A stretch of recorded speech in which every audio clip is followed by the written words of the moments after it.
Hey, what's up guys, this is Tristan, and today I'm going to be counting down my big top 20 favorite manga list of all time. And as you can see, I'm just doing this video in narration style, unlike how I usually do. And also guys, this list is entirely my opinion, so don't throw a fit about it if you disagree, because I'm sure most people will, and that's cool. Varying opinions is great, it makes talking about manga fun, but just drop your own list in the comments below, and let's have a good time talking about it. And with all that being said and done, let's just jump right into it. So coming in at 20th place is none other than Tokyo Ghoul. Now Tokyo Ghoul has an amazing concept, it has some really good characters, and it has overall some really great artwork with some heavily inked pages. I'm always a huge fan of heavily inked artwork. But the only thing is, the first half of the series is Tokyo Ghoul, the second half is Tokyo Ghoul Re, and as of right now, I've only read Tokyo Ghoul, I haven't read Re, so once I read Re, the series might be higher up on my list, but as of right now, it's kind of hard to put it much higher on the list, just because I haven't read the complete story, but once I read Re, it could change, but overall, it's at 20th place. Now coming in at 19th place is actually Death Note. Now this series is actually the first manga series I ever read. I read it probably like around 6 years ago now, somewhere around there, and I actually still remember almost every detail of it. And that's probably because I also watched the anime around that time, so I kind of got some double exposure to it. But nonetheless, this series is very, very memorable, and honestly, this is one of the few instances where I prefer the anime over the manga, just because the manga gets really wordy at times. And also, the two characters get introduced towards the end, I believe after volume 8 or somewhere around there. The series does take a dip in quality, and I definitely think that the series is worth reading from start to finish because, like I said, it's a great story. But that doesn't change the fact that the end of the series does feel like it's kind of missing something, and I'm not going to go in depth into that for people who somehow haven't read the series. But it does take a dip in quality, and also I definitely need to reread the series. If I reread it, it would probably be a little higher up, but overall, Death Note 19, that's it. Definitely read the series though. Coming in at 18th place is Uzumaki. This is a horror manga that revolves around spirals, and it sounds kind of dumb. You'd think that a horror manga about spirals wouldn't be good or scary, and it somehow manages to be both of those things. And I'm not going to go super in-depth into this one because I already talked about it a bit more in my video called Junji Ito, the Horror Story Trio. Definitely check that video out of mine if you haven't already. I'm a big fan of the horror genre, and this series is pretty much the perfect horror story. It's so great, and if you want to read a good horror comic, definitely pick this one up. You could get the whole series in a really nice omnibus. But the only reason it isn't higher on my list is because it's so short, so it's kind of hard to compare to some of the other series on this list. But nonetheless, Uzumaki is great, and it's at 18th place on my top 20 list. Coming in at 17th place is Blade of the Immortal. Now, Blade of the Immortal is a samurai comic. I've read about half the series, 15 volumes, and I really enjoyed it. I think it has some of the most fluid fight scenes in any manga I've read in general, and that's one of the biggest compliments I can give out, because there's definitely a lot of competition in that category. I'm not saying it's the most fluid fight scenes I've ever read, I'm not saying it's my favorite fight scenes I've ever read, but overall it's really great fight scenes, some really good characters as well, and overall, like I said, great action. But I do think it's a little bit overrated. I'm not saying that to discredit the series in any way, because I think it's really good. And if you're a fan of samurai manga, I'd recommend checking it out, but it's kind of hard to put it super high on my list, just because it didn't really hit the same way for me that it did for a lot of other people. But I do still think it's a good series and made it on this list, so that's a good thing. Blade the Immortal at 17th place. Let's move on. Coming in at 16th place is Parasyte. And I'm just going to say straight up, the only reason the series is this low on my list is because it's been such a long time since I've read it. If I reread the series, it could easily be top 10. It's definitely at least top 10 material, so I feel a little guilty for putting it this low on this list. But nonetheless, it's a great horror manga. It's some classic horror manga right there. It's about this parasitic alien species that comes down to Earth and goes into people's ears and takes over their body. But long story short, the alien ends up in the guy's arm, and he basically has an alien arm, and the rest of him is human, and it's great. I don't want to say too much about it because this video is going to be kind of long, and I don't really want to give a whole entire review right now. But definitely check it out. I really need to recheck it out myself. But yeah, Parasyte is 16th place. At 15th place is Yu Yu Hakusho by the legend himself, Yoshihiro Togashi, one of my favorite mangakas of all time. And I'm just gonna say right now, the story for this manga is kind of a mess. I mean, it starts off with some early Bleach vibes, it then goes into a tournament arc. It has an arc that pretty much feels like a mock-up Chimera Ant arc from Hunter x Hunter, and then it has an arc that pretty much feels like a mock-up Succession War arc from Hunter x Hunter.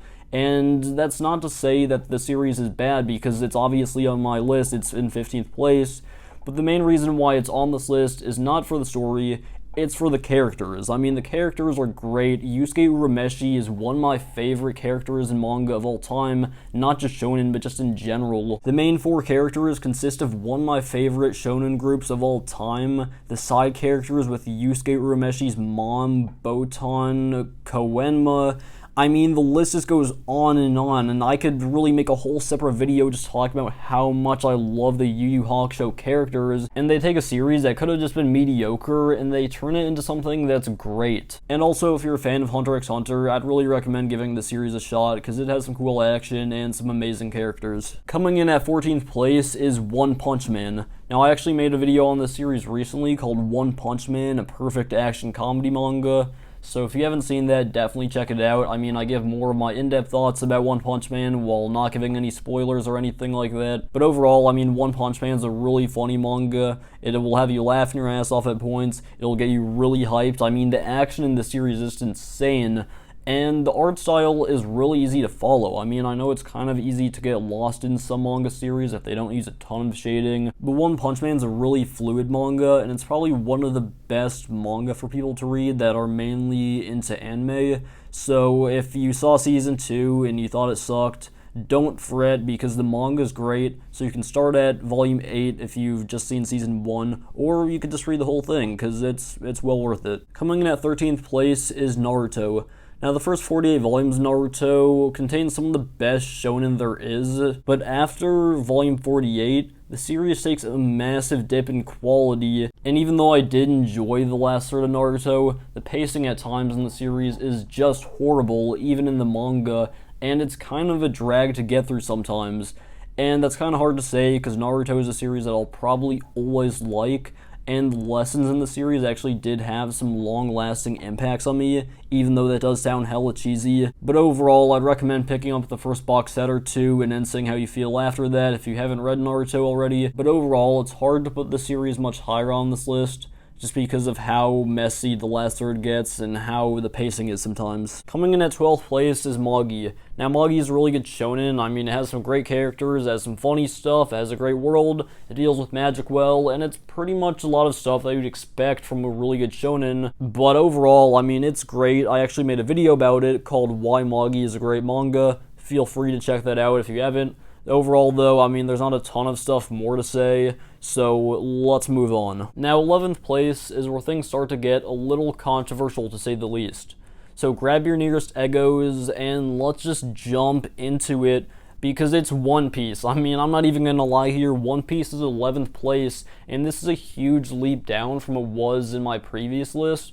I mean, it was number 1 on my list for at least 2 years. But as I've read a lot more of One Piece, and as I've gotten older, I've started to not like it as much, and that's not to say that it's bad, because it's still on my list. It's at 11th place. That's pretty good. I think that the series packs a lot of heat. It's great. If you haven't read it already, I recommend giving it a shot. It's funny as hell. You'll be laughing your ass off, and it has a really great world, as you probably already know. I actually made a video called The Problem with New World One Piece. It's probably one of my favorite videos I've ever done. I know I'm plugging a lot of my own videos in here, so I'm sorry if that annoys you, but it is a pretty good reference, so go check it out if you want to hear more of my thoughts about it. Overall, though, One Piece is great. I don't want to discredit it because it is number 11 on my list, but overall, it has dropped significantly since last time. Coming in at 10th place is the manga Happiness. This is a horror manga that I've actually been keeping up with for about 2 years, and it ended recently, and I really love the series. I made a review about it and everything,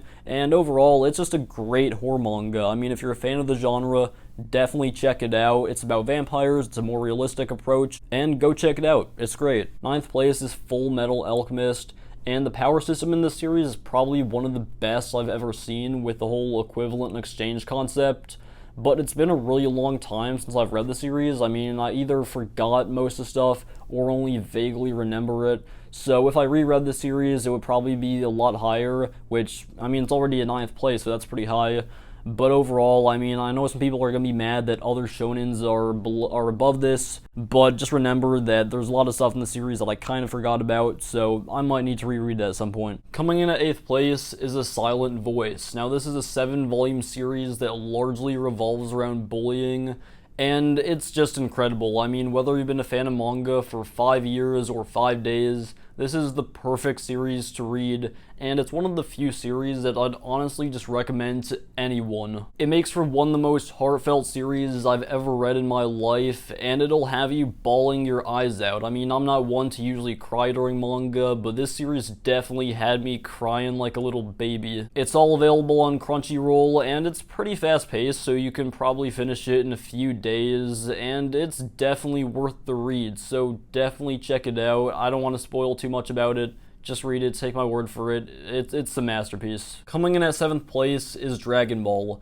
Now, this may come as a huge surprise to some people seeing Dragon Ball this high up on my list, but it's just a great series. I know a lot of people think that Dragon Ball is just popular because of how influential it is, or because of the nostalgia, and it's definitely largely popular because of those reasons, but it's still a great story. I mean, I never grew up with it a ton. I actually just read it for the first time a couple of months ago, and I loved it to death. The first 16 volumes of Dragon Ball are a comedy martial arts series, and as it goes on with Dragon Ball Z, it turns into more of a superpowered dramatic action series, and both parts are just super lovable. There's a lot of Dragon Ball spin-off stuff that I'm not really a big fan of, but the original 42-volume long run makes for such a great shonen series, and if you haven't read it and you're a fan of shonen manga, definitely jump on that because it's worth the read. Coming in at 6th place is Neon Genesis Evangelion. This is a series where the first 6 volumes started off as a fun, cool mech series with some slightly moody vibes to it, but as Evangelion goes on, it turns into more of a deep and actually pretty depressing story that's more personal and character-focused than about the robots. And I find this incredibly interesting because it has some religious themes,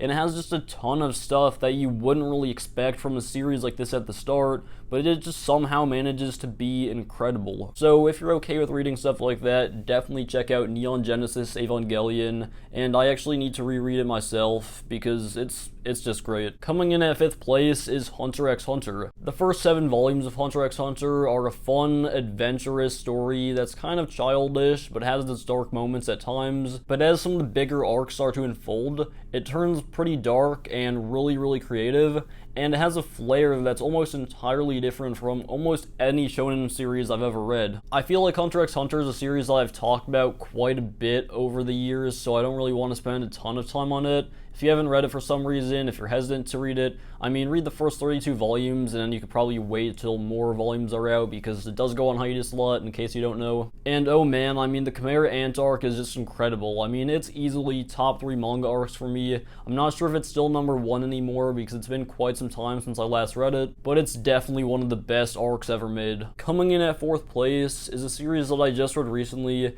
and this might be my biggest hot take I've said in this video yet, but as I was reading this series, I knew without a doubt that it just became my number 1 favorite shonen series. And in case you haven't guessed by now, the series I'm talking about is My Hero Academia. This series has a ton of amazing characters. I mean, Midoriya, Todoroki, Bakugo, Ida. The list just goes on, and I could just sit here listing characters all day. The series is funny at times, it's relatable, it'll get you hyped as hell one volume, and teary-eyed the next, and it's pretty much everything I could have ever wanted from a shonen series. If you're a fan of shonen manga and you haven't read My Hero Academia, I recommend giving it a shot. Not everyone will like it, but I'm sure a lot of people really will. Next up at 3rd place is The Flowers of Evil. This is a series that's about blackmail, and it starts off being about a psychological, twisted, almost romance series in a way, and it's just really weird and messed up. But the second half of the series shifts into more of a realistic, personal narrative, and it makes for one of the most deep and profound stories I've ever read in my life. A lot of authors seem like they'd really shy away from diving into these topics, but Shuzo Oshimi just does it so boldly, and it just makes for an amazing manga. If you're an older teenager or young adult and you're open to reading something kind of weird, I'd really recommend checking out The Flowers of Evil. Coming in at second place is Berserk, and I feel like I've already exhausted a lot of my opinions about Berserk because I made 2 videos about it, both around 7 or 8 minutes. So I feel like I don't really need to rehash a lot of that stuff if you've seen them already. And yeah, I'm not really sure what more to say about Berserk that hasn't been said already by someone else or myself, so I'm just gonna leave it at that for now. If you haven't guessed it already, number 1 is Vinland Saga. This is a series about Vikings, it's about the European slave trade, and overall, it's just a masterpiece. I mean, it's easily a 10 out of 10 manga. I mean, it's not often that I call a series a must-read, because it's kind of a term that doesn't apply to everyone. But if you can handle a little bit of violence and a little bit of stuff that's kind of mature, well, actually pretty mature, go check out Vinland Saga. It's a masterpiece, and I cannot wait for more stuff to come out in English, because I just want to read the entire next arc. Go check the series out, because it's the best manga I've ever read. Anyways, guys, that's pretty much it for this video. On the screen is an overview of the list, just in case you forgot the placements. I know a lot of people probably disagree with my list, and that's great. Drop your own list in the comments below. Let's be respectful about it, though, because it's just a hobby at the end of the day. And with all being said and done, I will see you guys in the next video. Thanks for watching.